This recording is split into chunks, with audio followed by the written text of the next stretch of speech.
যুক্তরাষ্ট্রের সাবেক vice president কমলা হ্যারিসের রাষ্ট্রীয় নিরাপত্তা বাতিল করেছে ট্রাম্প প্রশাসন। শুক্রবার মার্কিন প্রেসিডেন্টের সরকারি বাসভবন ও কার্যালয় হোয়াইট হাউসের এক জ্যেষ্ঠ কর্মকর্তা রয়টার্সকে এই তথ্য জানিয়েছে। 2024 সালের প্রেসিডেন্ট নির্বাচনে সাবেক মার্কিন প্রেসিডেন্ট জো বাইডেন নিজের প্রার্থিতা প্রত্যাহারের পর ডেমোক্রেটিক পার্টির নতুন প্রার্থী হন ভাইস প্রেসিডেন্ট কমলা। তবে নির্বাচনের প্রধান প্রতিদ্বন্দ্বী ডোনাল্ড ট্রাম্পের কাছে বড় ব্যবধানে পরাজিত হন তিনি।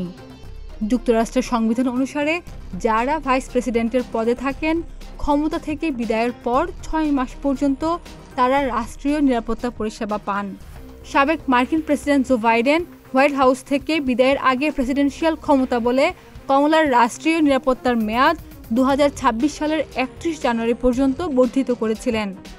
শুক্রবার সে আদেশই বাতিল করেছে ট্রাম্প প্রশাসন। চিঠি প্রদানের মাধ্যমে কমলা হ্যারিসকে তা জানানোও হয়েছে।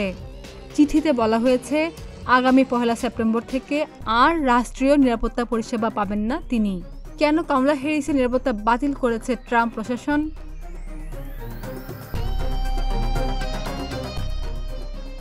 বিবিসির এক প্রতিবেদনে বলা হয়েছে, কমলার নিরাপত্তা সুবিধা প্রত্যাহারের পর তার ঘনিষ্ঠজন ও ট্রাম্প বিরোধীরা অভিযোগ করেছেন রাজনৈতিক উদ্দেশ্যেই এই পদক্ষেপ নিয়েছেন ট্রাম্প।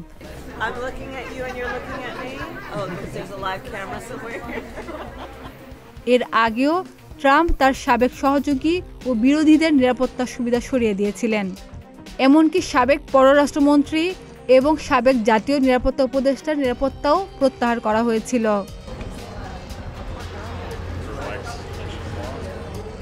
এদিকে ক্যালিফোর্নিয়ার গভর্নর গ্যাভিন নিউসম্যানের মুখপাত্র বব চালাদে CNN-কে বলেছেন, জনপ্রতিনিধিদের নিরাপত্তার বিষয়ে কোনো তাড়াহুড়া বা প্রতিশোধমূলক রাজনৈতিক সিদ্ধান্তের উপর নির্ভর করা উচিত নয়। তবে রোনাল্ড কেসলার মনে করেন, সিক্রেট সার্ভিস জনবল সংকটে ভুগছেন।